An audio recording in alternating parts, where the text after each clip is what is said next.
what we were trying to do is we were trying to flip it on the live stream so that, if you ever watch a live stream, there's a little box and there's a big box, and we wanted me in the little box and the pictures in the big box because you want people to be able to see it. So, yeah. So let's see. But there are a lot of people who asked me to stream it, so we were trying to get it done. How are we doing, Becky? So, all right, well, now everybody's quiet. So what I'll do is while they're getting that started, I'm going to start, and we'll get on the pictures in a second. But so essentially, I just want to. Part of the original purpose of this talk was one that lots of people said, "Oh, we want to hear about your trip," and so we wanted to tell you about the trip. But of course, the other part of it was that this was supposed to be a way for us to recruit people to go again, and obviously that has changed a lot in the last week. And so we are, there you go, look at that. Thank you, Becky. Becky, thank you. And so that's changed a whole lot in the next week. And so I'm hoping, when Aaron gets back from his trip, I'm hoping we'll come up with a different trip maybe. And so keep in tune for that. What I'd like to do is, if we can't go to Israel, what I would like to do is to consider doing like a Wesley trip in England where we go kind of all major Methodist sites. And so that would be also very meaningful. And so keep an eye out on that, and we'll do that. But obviously things have changed a lot. But we'll try to, I'll try to weave in a little bit of what we've seen the last week to try to help understand what we've learned while we were doing that. Are we live online too? Okay, all right. Oh, excellent. Okay, so here's kind of how we flew into Tel Aviv, and which is really you think of Israel as being like very Jewish and that kind of thing, and kosher and all that kind of stuff, and it is in a certain way. But in Tel Aviv is probably the most. It's the this major city. It's probably the most secular city. It's a place where you find the most restaurants that aren't kosher and things like that. So, anyways, it's actually very progressive compared to some of the other places we're going to talk about. That's where we flew into, and then we went up the coast to a place called Netanya. So if we want to advance the slide. So this is like just a little picture of Netanya, and so it's like a little seaside town. And if you read in the paper this week the story about the pastor from Church of the Holy Spirit, right? This is where this takes place. Where he was in the hotel and they had to go to the bunker and all that kind of stuff. And if you read that, you should go read that story. It's pretty harrowing. Could have been any of us, really. And so, but anyways, they landed in Israel as the attack from Gaza was happening, and so they went on to Netanya, which is often your first stop. It's a nice little seaside town, and it kind of gets you going up the coast on your way to Caesarea. And so that's where we started, and here's a very nice, tranquil picture, as opposed to what you'll read in that story, which is there were bombs going off and people in the bunker, and then they went back up to their room, but they didn't sleep much, and then they got out of Israel not long after that. But this is Netanya. It's a nice place. It was just kind of where we started, spent the night. So we'll go to the next slide. There's one more nice picture of Netanya at night, nice little modern city, and then we'll go to the next one. All right, Caesarea. So Caesarea, you go a little further up the coast, you go to Caesarea, and one of the important things about Caesarea is that's actually where, right, so it's named after Caesar, but it's also, it's got lots of interesting ruins from Roman times. We'll look in a minute, you'll see it's actually where Pilate actually lived. I believe it's Pilate. I did this, and now I'm afraid I'm going to mess up stuff as I'm doing it, but But it's where Pilate's palace actually was, or no, was it Herod's palace? Whatever. This is one thing I couldn't remember, and I couldn't confirm it last night when I was trying to confirm all my sources. But I'll show it to you in a second. But anyways, there's a great big amphitheater in Caesarea, and in Caesarea you can see the amphitheater is actually still used for concerts. So there was going to be a concert that night. You can see in the picture that's our guide Shlomi, who was leading us. Shlomi is an Israeli citizen. And we got really lucky with him because he knew a lot of things and was able to get us into a lot of things that not everybody does. So I'm just going to take you through Caesarea real quick. We'll go to the next slide. So this was the palace that I was talking about. So in terms of like Roman, right, one of the things like Roman power liked to do was to build things that were inconvenient and difficult and make them just as if it was anything else. And thank you. So they had this palace built out into the sea. Right, so obviously it's not there now, but you can see the outlines of where it was. I think you can also see there's a couple guys on the edge of it fishing. So there are a lot of people fishing off the side of it. But Caesarea is full of these kinds of ruins. That's a pointer. There we go. Here's Shlomi. So what Shlomi's doing here is he is explaining to us how they went to the bathroom at this place. So what he's doing, so what it is water would rush underneath this, and you would just kind of sit down next to your friends and do your business. And he's demonstrating what that would be like. But yeah, where'd we go? Yeah, we got raided by the censors. What happened? Okay. Anyway, so that was what Shlomi was doing, was he was demonstrating how they would have gone to the bathroom. But you think about how, in terms of how difficult that was at the time, how modern that would have been able to just do that and be able to, like I said, talk with your friends and whatever else you need to do. So, and then this is so Caesarea was a fortress, and so what you see here is you see the outside walls. You can kind of see this was a moat, so it wasn't a moat with water in it. It was a waterless moat. You only put water in moat if there's a lot of water. There's not a lot of extra water around here. So, but anyways, but you can see, like, if you're trying to get in, you've got to go down in there and go up, the wall and stuff. It's going to be very difficult. So, but it was a big fortress, big Roman fortress. This is an aqueduct, so this is how they delivered water. So what's interesting about this is the ruins of the aqueduct, but you can see everybody just kind of treats it like a nice place in the Mediterranean Sea. This is Mediterranean Sea right here, and you can see people, they're using sort of the shade of the aqueduct as sort of like you would use like a cabana or something. But anyways, that's what's interesting to go, is you see a lot of these places that you think of as being, sort of holy, ancient sites, and there's just like, well, people live there, and so these people are out there, they're out playing on the beach, just like we would. All right, so from Caesarea, we started sort of making a turn inward towards Mount Carmel. Mount Carmel, there's several famous things that happen on Mount Carmel. Most of all, you remember that Elijah, the prophet, had a big fight with the prophets of Baal on Mount Carmel. You remember there was an altar, and there was a battle back and forth on who could set the altar on fire. And so all the prophets of Baal, they're all cutting themselves and falling all over the place and rolling around, and they can't get the altar to catch on fire. But then Elijah goes over and he douses the altar in water and all that kind of stuff, and makes a big show of it. And then God sends fire and lightning and lights it on fire. And then all the prophets of Baal are murdered. And so that's why you see he's got a big knife in his hand for the sacrifice and for that. But this is Elijah, and I believe it's a convent there now for the Carmelite nuns who live there, and there's a nice church there.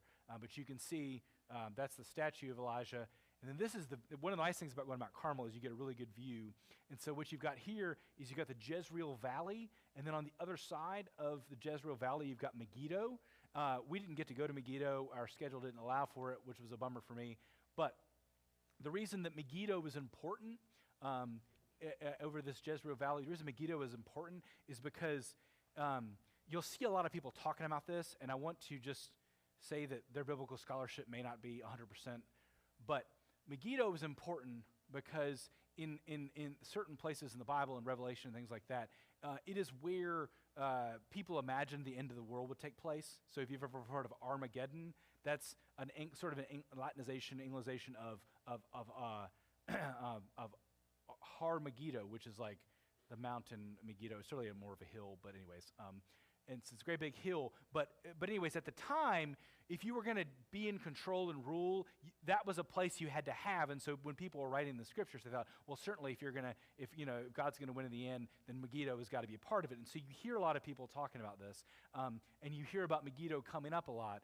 And so I encourage you to look in your Bible for that. But I also encourage you, if you see like a Facebook meme about it, maybe to look a little bit more, because it's not always. It's not maybe the best biblical interpretation, because here's what bothers me, if you want me to be honest about it, as sort of an aside about what's going on in Israel right now, is in my opinion, besides it being bad biblical scholarship, the other thing it does is people who believe that the end of the world is going to happen at Megiddo, they get really excited when things that are happening right now happen. They get really pumped about it. And they can't wait to teach about it. Oh, the end of the world's going to happen right over here in Megiddo. And I don't know about you all. I'm not pumped. I'm not excited about what's happening in Israel right now. It breaks my heart. every moment. It breaks my heart for Israeli folks. It breaks my heart for Palestinians. I can't be excited about it. But some people, they get super excited about this because they say, look, a battle and violence is taking place in Israel. That means the end of the world is coming sooner. Isn't that good news? Friends, to me, that is not good news. But there are a lot of biblical interpretations, especially of the Left Behind sort of stuff, that are going to be super excited about this. And friends, it's not the only way to interpret it, and I'm not excited about what's happening. It's awful. And so I just want to say that. But that's why Megiddo matters to a lot of people. It's also a very famous, one thing I was disappointed we didn't get to go there, it's also a very famous archaeological site.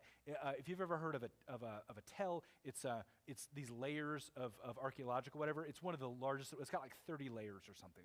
So it's got just all this archaeological stuff. We didn't get to go there, and I'll show you why in a second. So we went to Mount Carmel. This is another look. You can see it's got these little places tell you what you're looking at in every direction. It's a great look on top of there. This is a place, we stopped for lunch that day. Our guide said we weren't going to have lunch, but our bus driver decided it was time for lunch, so we stopped at this roadside place. But I want to point this out real quick because around Mount Carmel, there's a very specific sect of Islam it's a closed sect, which means that in order to be a part of it, you have to be born into it. And they're called Druze. You can look it up, and it's very interesting that all the men wear these little hats that are sort of religious wear or whatever. But part of what they're known for is their food. They have delicious food. And so this little roadside stand, this guy made these things, and one of the things they're known for is it's like this kind of like really sour goat cheese they make, and they kind of wrap it up, and they put, he made it in front of us, and anyways, it's very interesting. And most of the people in this picture who were on our trip did not try the food there, but Morgan and I did. It was very good, very, very good. And I'm not like a very adventurous eater, so I was trying, and it was good. The other thing that was real classic is that I realized we bought sodas from them, and all the sodas were knockoffs. So I thought I was buying Coke Zero, but it was called Shot, C-H-A-T Cola. I don't know what that means, but it tastes like Coke Zero. So, but anyways, it's very, very cool. But like this is just like a roadside stand. But the guy who did it, look up Druze. I don't want to spend too much time on it, but it's a very interesting sect of Islam. But their food is very famous. Make really good food. All right. So the reason we couldn't go to Megiddo is because we were going to Nazareth, and honestly, there was nothing in. Remember, they say like, can anything good come out of Nazareth? There wasn't really anything in Nazareth when Jesus was around, and so what they did. Was like, if you've ever been to Colonial Williamsburg, is this kind of like Jesus Colonial Williamsburg. So you go to Nazareth, and people are dressed up, in period wear, and they show you how they would have made blankets and all this kind of stuff, and it is interesting. And our guide was like, we have to make an appointment there to get there for our appointment. We can't go to Megiddo. And he's like, the people who make these appointments don't realize how far things are apart from each other. So we went to Nazareth, and so I just want to show you real quick. One of the very cool things they had was they showed us how they made olive oil. And I don't know if you've ever heard of when you see olive oil and it says it's like first press or second press or third press. What they're describing is that they would go through multiple different versions of, this is an olive oil press, they would go through multiple versions of it, and so you would get, like, as you went, they would do it all and they would do it again, and as you went through it, you would get lesser and less quality, was kind of the idea. But this was the press it would have used. This guy for Brazil was looking at it right here. But you can see they showed us how they made clay pots. Like, I'm serious, it's like a lot like Colonial Williamsburg. Very interesting, but not like a holy site, I guess is what I'm saying. And this is a synagogue. It was a replica of what a synagogue that Jesus would have been in would have looked like. So you've got kind of a little place where they would have, kind of where they would have sat around the edge, and then kind of place where they would have put the Torah. So that's the guide for Nazareth Village. So we had a special guide for that. All right, moving on from Nazareth, which was fine, but not my favorite part. This is where it gets very cool. So Migdal, which is, we would call it Magdala, like Mary Magdalene from Magdala. So we stayed at a hotel there in Magdala. It's the nicest hotel we stayed in.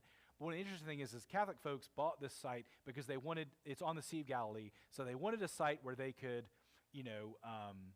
be able to welcome people, having near the Sea of Galilee. There's a lot of churches around there people go to. So they did it. And then when you buy property in Israel, you have to do a certain amount of like archaeological testing.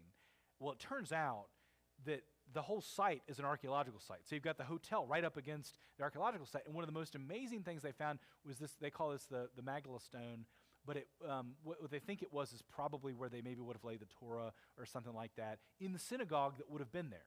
And so it's this huge site. This is actually a replica. The real one is in a museum we went to in Jerusalem, but they made a replica of it. But it's this huge find. And so, I mean, they kind of hit the jackpot in terms of making it even cooler to stay there, because the whole site, you can see, it's all out here and all under this thing, and the hotel's right here is an archaeological site. And they just have it roped off, and you can walk around and kind of look at it. It's a beautiful, beautiful, if you go, stay at this hotel. This is the nicest hotel we stayed in. It's also one of the ocean ones that doesn't keep kosher. So, so that means you can have like coffee at night, because like you can't have coffee at night because you put milk in it. You can't have milk and meat together. So you got to think about that. But anyways, that was a thing that we had to consider. So, but anyways, Magdala, very interesting for that. Here's me and Margaret and Morgan on the Sea of Galilee, which is very cool. It's kind of one of the best parts of the trip. But we went out there at night. It was super windy, but you can see us. The Sea of Galilee's back here, and we kind of put our feet in it just to see what that was like. All right. So Migdal became kind of the place that we would leave from for a couple of days to go to places. One of the places we went was called Tel Dan. It's kind of one of the more northern parts of where we went. Tel Dan is interesting for a couple of reasons. One is it's one of the tributaries of the Jordan River, and so you think of like, oh, it's Israel, it's all desert, and we're going to get to the desert part. But this is I almost put the video in. This is a roaring river of water that we went on a bridge over that flows into Tel Dan. Reason Tel Dan matters is Dan is it shows up in the scriptures, kind of one of these really old places that kind of just pops up very lightly in scripture. And one of the main places it shows up is if you I know everybody spends a lot of time reading the book of 1 Kings. But if you read 1 Kings and you go through it, what you'll see is one of the things that happens when the northern and southern kingdoms of Israel divided. Jeroboam was the king of the northern kingdom, and he didn't want people from the northern kingdom to go to the southern kingdom to go to Jerusalem in order to worship at the temple, because he was afraid they get nostalgic and want to kind of bring everything back together, or even worse, have loyalty to the king of the southern kingdom. And so what he did was he's like, well, I'm just going to give them someone to worship up here, right? And so Jeroboam is sort of an infamous, unfaithful king in the life of Israel. And so this is sort of a little placard that tells us about it. But this right here, you can see Shlomi telling us, this is sort of a replica on top of where the altar that they would have made the sacrifices would have been, what it would look like. So it's this metal sort of four-cornered things, and you can read about it in the scripture. I mean, this is where it gets cool, where you're literally like, I'm like at the place. Like when you're in Israel, our guide said there's kind of A places, B places, and C places. A places are like, we know what happened here. B places are like, it happened somewhere around here. And C is like, this is where they celebrated, but it didn't happen here. And there's plenty of all of those, right? This is like an A thing. This is it right here. I mean, this is where the ruins are of this this unfaithful moment in the life of Israel, of the northern kingdom, where Jeroboam leads the people into idolatry. So he makes golden calves, which, God doesn't like golden calves. And so Shlomi's telling us about it. Some other interesting things they have found at Tel Dan. This is called Abram's Door, which is another sort of important site. There's a story in the Bible in Genesis where Abram heard his nephew had been taken captive. It says he led forth his trained men, born in his house, 318 of them, and went in pursuit as far as Dan.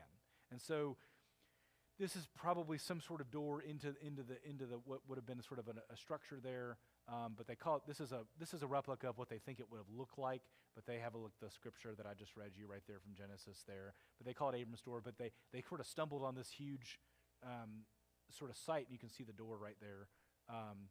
And then, all right, now Banias, you probably, if you've been in church in the past couple of months, you probably heard me talk about Banias, because that was the Roman site for the worship, a Greek and Roman site for the worship of the god Pan and several other gods. It's where they did the dance with the goats. But it's also, as I talked about a few weeks ago on the sermon, the gates of hell thing right here, where there used to be water flowing out of this. It was so deep they didn't know how deep it was, but they thought it was the gate to the underworld. They would throw the goats into the water, and if the goat died, then the sacrifice is accepted. And so this is that, but this is where Jesus says that thing about the gates of hell shall not prevail. But they're between some earthquakes and some reformatting, the water doesn't flow out of this anymore. But you can see this is kind of area where they part of the goat stuff. But yeah, there are several other niches there for other gods. There's a Zeus one. It was a big worship site for the life of pagan worship, and so it's a really cool site. Also has water there, which is interesting. Still up kind of towards the north. All right, Capernaum. So Capernaum is, when you go to Capernaum, there's a big sign on it that says, "This is Jesus' hometown," right? And you're like, well, I thought he was from Nazareth. And it's true. He's born in Bethlehem, lived in Nazareth, but in Capernaum, Capernaum and the area around it, the Sea of Galilee, is where most of the ministry of Jesus and the disciples begins. So the first major stuff, a lot of it happens around Capernaum, and so he stayed there for a long time. So what you're seeing right here is inside this little piece right here, what they think is right there is where Peter lived, okay? And so the reason they think they're pretty sure they're right about this is because what you see right here is an octagon around where they think he lived, and octagons often suggest church, right? So sort of one of the major symbols of Christianity is the octagon, because you have 7 days, and 8 days is the new creation, and so you often find churches in the shape of octagons. So you've got an octagonal shape right here, and then even more outside of it, and so the idea is they think people have been, usually if it was a holy site like that, a church would be set up over top of it. So what the Catholic Church did is they built a church on top of this structure to sort of preserve the archaeological part, but also to give people a place to worship right over top of Peter's house, where they think it was. And like I said, this is like a B to an A site. Like they're pretty sure because of how long churches have been being built there, but you can't know for sure. But so inside the church, very beautiful church. This is actually like a mosaic. It's really pretty on the altar there. A lot of cool art there. But this Jesus here on the throne and people. So this inside the church, inside of the church, this glass part looks down into the house. So when you're worshiping in the church, you're sort of surrounding that part of Peter's house, and you can see all these Catholic folks we ran into them several times. They spoke French, so I think they were probably like Congo or somewhere around there. But anyways, they're kneeling and they're praying there around it, which is kind of neat. And then Aaron, they had an organ in there, so Aaron pulled it out and played it for a little while. The pedals didn't work, so he wasn't happy with the performance. Let's put it that way. But he played a couple Methodist hymns, and people clapped. And it was fun. But he did a good job with it. But there was an organ there. All right, so we keep moving. So again, while we're doing Capernaum and all these places, we're just going around the Sea of Galilee, all these important places in Jesus' life. So Tabgha, there's several important churches there. This one is called the Church of the Multiplication of the Loaves and Fishes. And so it's, again, it's around where nobody knows where that happened, but it's what celebrates it, and it's around the area because it's around the Sea of Galilee. But you may have seen some stuff. This church has a lot of beautiful mosaics on the floor. They were actually restoring it while they were there. But you may have seen this image better online. This is like a very famous image from this church. This is as close as I could get to it because you can see there's a gate there. Like, don't go past, it's right there. And so, but anyways, this little loaves and fish thing is like a really famous mosaic. So if you look online, you can see better pictures of it. But it comes up a lot. People doing presentations, you'll see it. It's a beautiful church. And I have tons of pictures of the mosaics, but I'm going to spare you those for now. All right. So if you go a little bit further around Tabgha, you get to the Church of the Beatitudes. And again, they think this is around where it happened, but they don't really know. There is, interestingly enough, down the hill from this church, there is a natural sort of amphitheater on the Sea of Galilee where if you go down there and someone's on a boat and they're preaching to people, they're talking to people out on the land, it does create a natural amphitheater. So it very well could have been some place like that. Nobody knows for sure. But the Sea of Galilee is kind of behind us there, so it looks down a big hill, mountain kind of hill, onto the Sea of Galilee. Really pretty church. This is the inside of it. And my favorite part of it is if you look up in the ceiling, all the Beatitudes are in Latin around the top of it. And so it's got this really beautiful gold dome, but then you can see, like that's blessed are the peacemakers, blessed are those who are persecuted. Really, really cool church.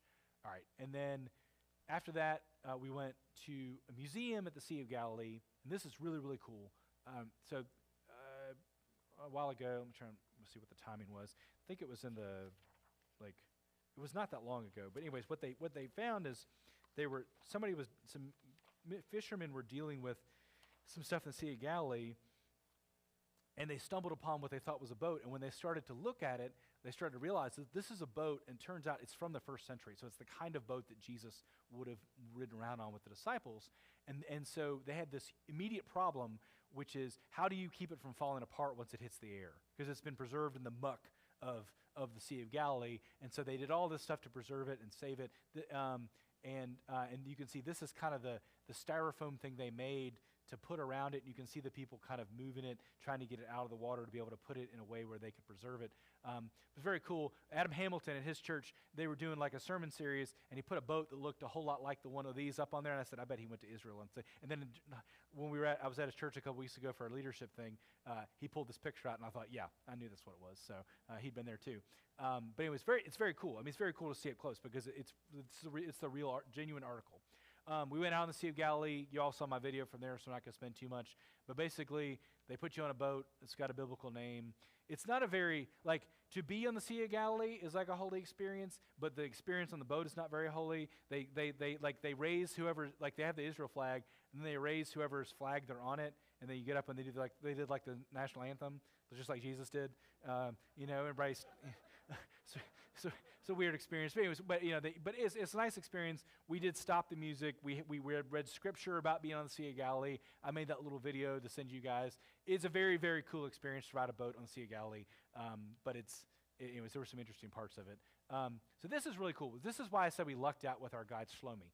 Shlomi, his wife is Orthodox. He's not so much, but what he did one night at our hotel was he took us through a Shabbat meal. So he sort of led us through it, what you would do.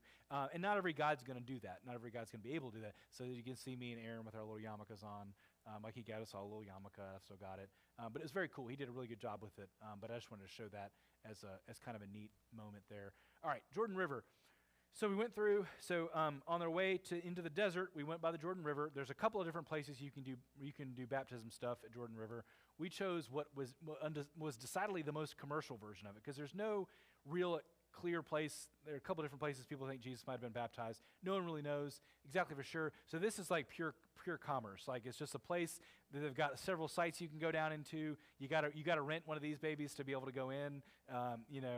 Some people in the group found it distasteful because it wasn't a very holy site, because it's just a Jordan River and somebody's got property on it, and people want to get baptized. They want to go to Israel and experience the Jordan River, so they got a place for it. I thought it was fine. Of course, everyone on our trip was already baptized, and as you know, I'm a stickler about not rebaptizing. And the United Methodist Church says that when you do a remembrance of baptism, you are not allowed for it to look anything like baptism. And so what that means is no one else can baptize you, put you in, all that kind of stuff. We didn't do that. So Morgan and I were the only people in our group even who actually got in, but we just dipped ourselves in. We had a baptism remembrance service. We went through the liturgy from the United Methodist hymnal.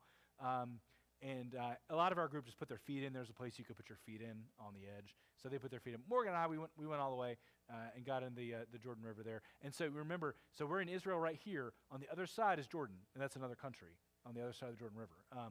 So we're right on the border right there with Jordan. But anyway, so that's kind of a cool picture, cool experience.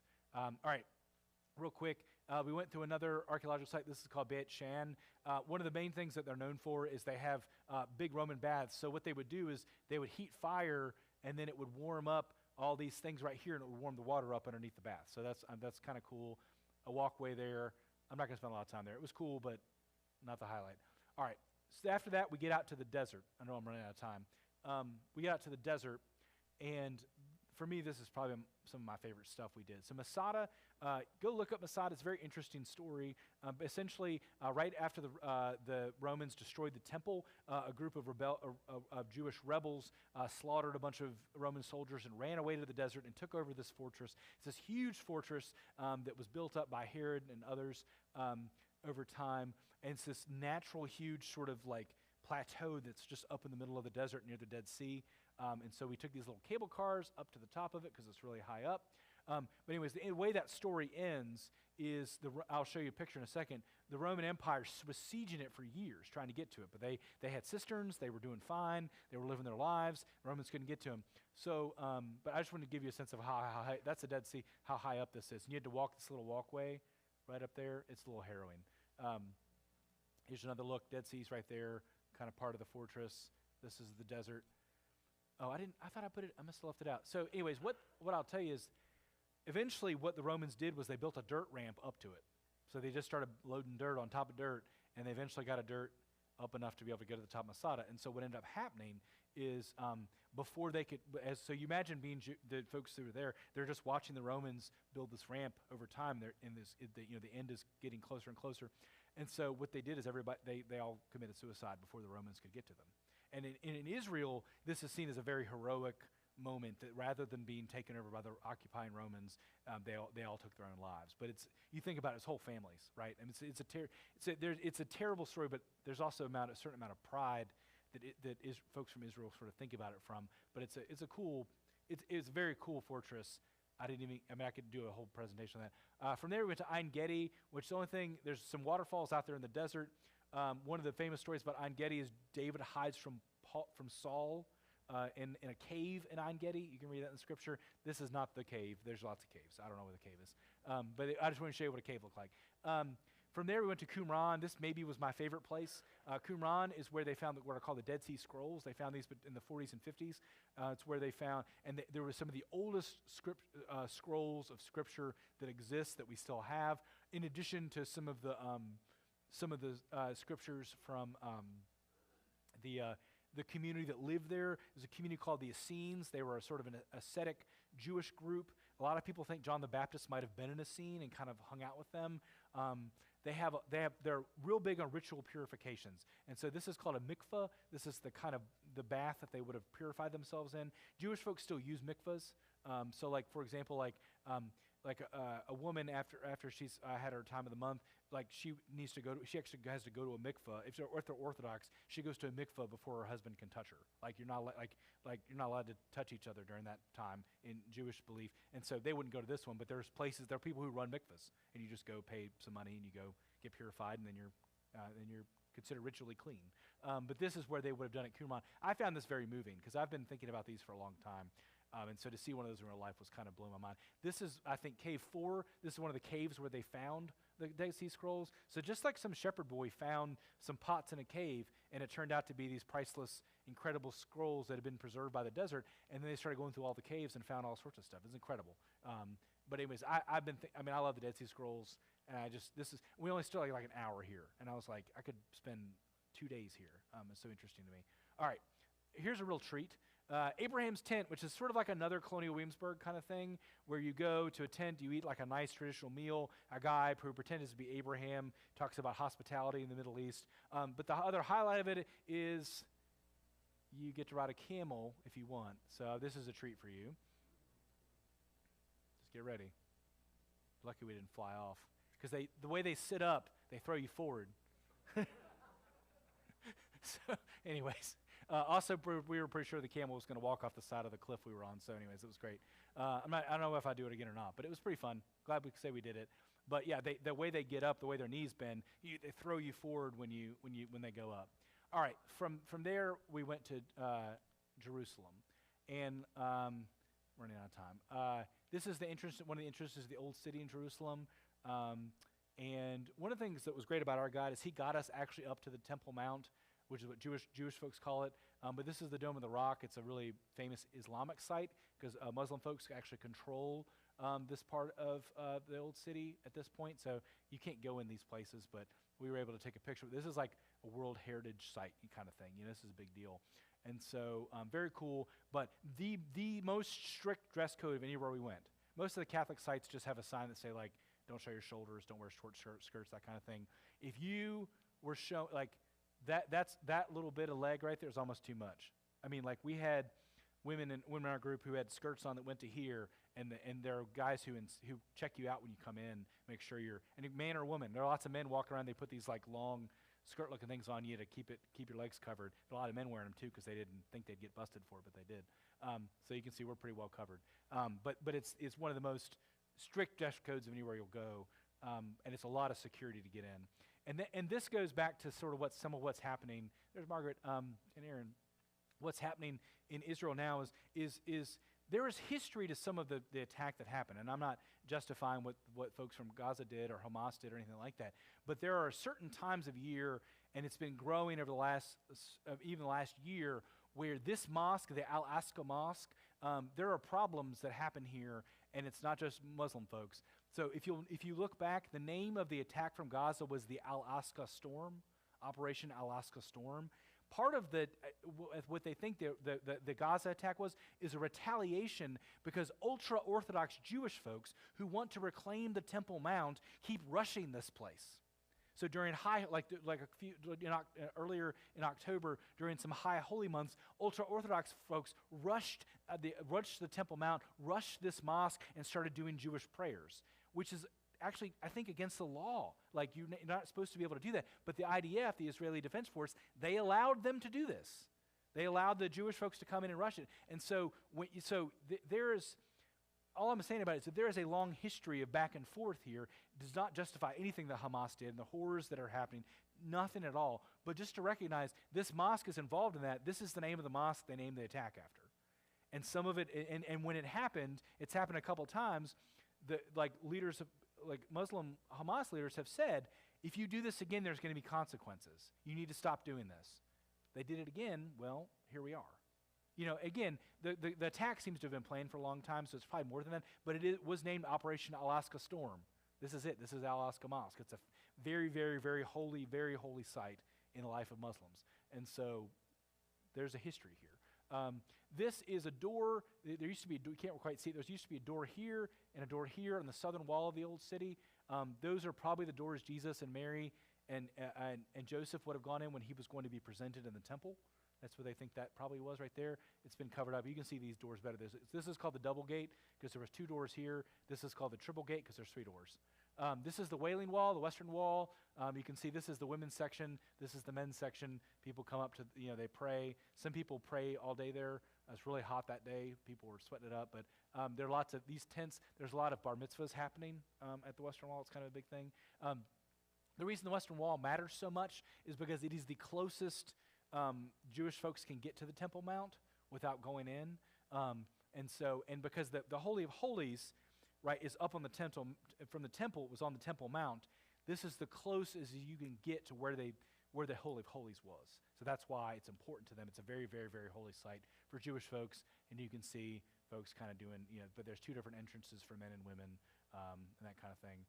This is part of the Western Wall underground. It goes really deep, and you can go through some because these things have been built on over time. But you can see this was an older, the actual part of the Western Wall that stuff was built out from it. It got super narrow. This is Shlomi leading us through. It gets even more narrow than that, but we went under that.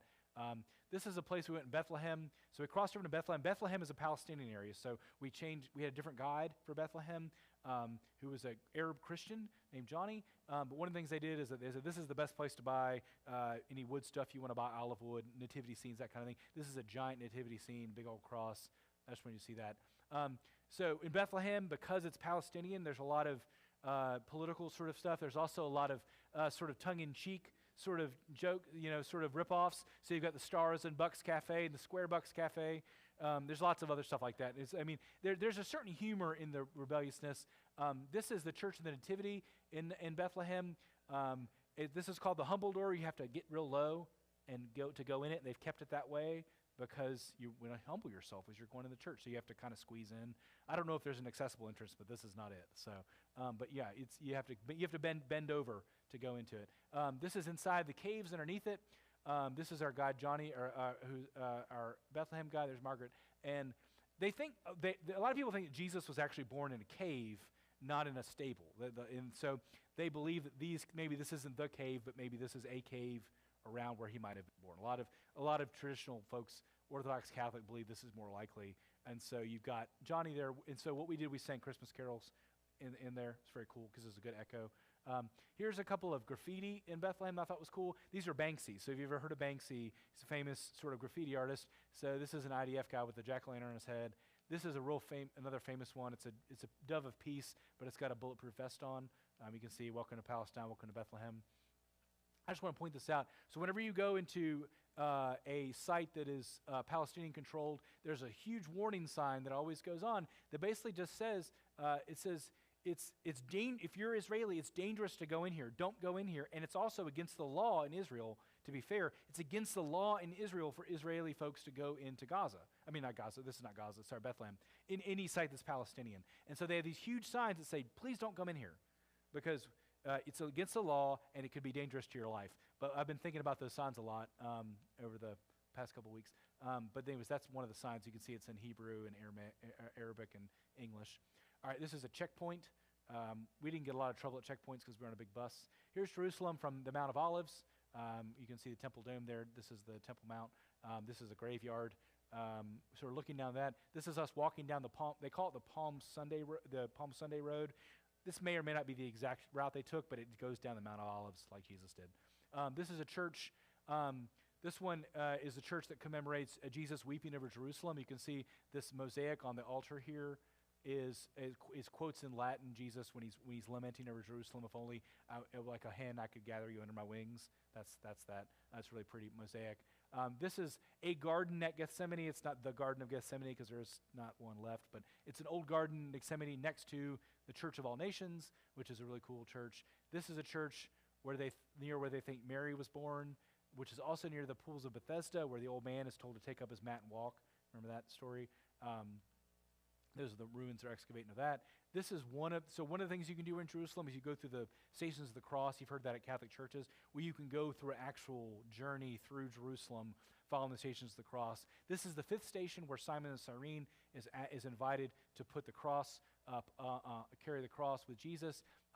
This is supposedly, probably not necessarily, but supposedly where Jesus fell and stumbled and his hand went there. And so you're able to kind of put your hand there and be able to put your hand where Jesus put his hand. Nobody knows if it's sure, but my thing about if you're not sure is, in my opinion, that becomes holy because thousands upon thousands of people who follow Jesus have put their hands there. It's holy because it's holy, right? It's like we also make things holy. So just a word about that. This is cool. So the last Station of the Cross, you end up at the Church of the Holy Sepulchre. That is that church I talked about in a sermon where it's like 6 different churches control it. On top of it, this is the little, the Ethiopians live on top of it in the small, what Guinness Book of World Records considers the smallest village in the world. And so our guide snuck us in there. You're not supposed to go in there, but he knows them, so he got us in there. It was kind of cool. But very, very cool. You can see the church right there. This is a kind of a neat story. When the Muslims took over a long, long time ago that part of the world, the Church of the Holy Sepulchre, the emperor gave the keys to the church to these 2 families. There's a key, and there's there's somebody who opens the door. And so the priest, there's a ritual it's gone on like 1,000 years, where the priests inside the church put a ladder up, they run a ladder out, and then the people are able to get in and open the doors. But Muslims open the door every day. It's very, very interesting. But it's like a working relationship, but it's gone on for generations. And these 2 families, Muslim families, control the keys. This is, you can't see it very well in this picture, but this right here is where in the whole Church of the Holy Sepulchre, this is where they think Jesus died, was buried, and was crucified. They think this is supposed to be where the stone under here, where this person is kneeling underneath this altar, is supposed to be where the cross was fitted into the stone. And so you can line up and you can put your hand inside where the cross was. It's a very holy place. People line up for hours to go and put it there. This is supposed to be where Jesus' body was prepared. It's called the Table of Unction. This is the museum in Jerusalem. This is where the Dead Sea Scrolls actually are stored. It's called the Shrine of the Scrolls, but there's a larger museum there. Now, this is a church remembering Peter's denial. It's a really pretty church. This is a place where, I'm almost done. This is the place where we ended. It's a place called the Garden Tomb. So 85-90% of the Christians in the world believe, the whole Church of the Holy Sepulchre, that's pretty much where Jesus was died, buried, and raised, kind of thing. But Protestants also have some land in Jerusalem that's a nice garden, and it's got a stone near it that kind of looks like a skull. So like, oh, maybe this is the place of the skull. It's probably not, but it is a nice place to remember Jesus. It's a nice place. There's a little replica of a tomb you can go in. There's a nice garden, and so the garden tomb is a nice place to have communion. So that's where that's the last thing we do is communion. And then this is just like a picture of Jerusalem at night. So there's us laying by the Shlomi before we took the 26-hour trip home. So I know I kind of rolled there through the end, and I know we got the 11 o'clock service is going to start in a minute, but you know what? It doesn't start without me. So, the last thing I want to say about the fighting that's happening, the war that's going on right now, the thing that my main takeaway from that whole conversation was that this is way, way, way more complicated than than anybody realizes. I mean, people get PhDs trying to understand this conflict, right? Because it's old, it's difficult. Because you've got on one hand, you've got Jewish folks who right, the nation of Israel is established because Jewish folks are running away from Nazis, right? And they want a place that's safe, and so they have a desire for their homeland, and that's a right desire. Then you also have folks we consider Palestinians, who in many cases were pushed off of places they lived for this to happen. Many of them, if they live in Gaza or you go through the West Bank, in Bethlehem, you do experience a sense that they're sort of trapped, right? Our guide, Johnny, right, he's an Arab Christian, right, who wants to lead these tours. He can only lead the tours in Bethlehem. For him to be able to be a tour guide in Israel means that one of the 30 or 40 folks like him who are touring inside, who can leave and go to Israel, one of them would have to die. There's no spots for him to do that. There's no place for him to live out that vocation outside of Bethlehem. And so you get a sense, but we pressed our guide, we pressed Johnny, we pressed anybody we could talk to about trying to understand that conflict. And the guy at Abraham's Table, one thing that was interesting, he's actually from Michigan, but he moved to Israel like 30, 40 years ago. And we sort of pressed him, and and the one thing he said to us at 6 of me, he said, listen, if I thought giving back land would be the thing that would solve this, I would do it right now. He's like, but land is not what's as much as it, and I don't know what the solution. I don't have any idea what the solution is. All I know is that women and children and people and men and older and young people are dying, and horrible things are happening to them. And on one hand, you've got Hamas, who wants to completely destroy. They want to destroy Jewish people. It's not just like we want land back. It's like we want to actually destroy you, right? So Hamas, terrible, evil. Not all Palestinians are Hamas, right? We experienced lots of hospitality when we were in Palestinian territories. We felt very safe in all of those times. We felt very respected, even in the midst of what they were experiencing. And at the same time, we had great experiences with folks in Israel, dialoguing with them about their experience of it, about their wanting to be a safe place to raise their family, a homeland for them. I don't pretend to understand all of it, but like I said, my main takeaway is this is way, way, way more complicated than any of us realize. Because there are people who have lived in the Palestinian territory, for generations, who then lost their land when Israeli folks came in. It is a mess. It's just a mess, and I don't have any answers. Nothing can justify what Marlene's saying. When do you come to church? We're almost done, I promise. But I just want to say that. So I'm not taking sides. What happened in Israel is terrible and indefensible in any sense of the word. But it is a deeply confusing, ages-old argument that I don't have any answers for it, except to say I came away a lot less clear than when I went. It was muddied more than when I left. Does that make sense? So I appreciate you coming. Sorry I had to rush a little bit, but thank you all for coming. I appreciate it. All right, I'll see some of you in a couple of minutes.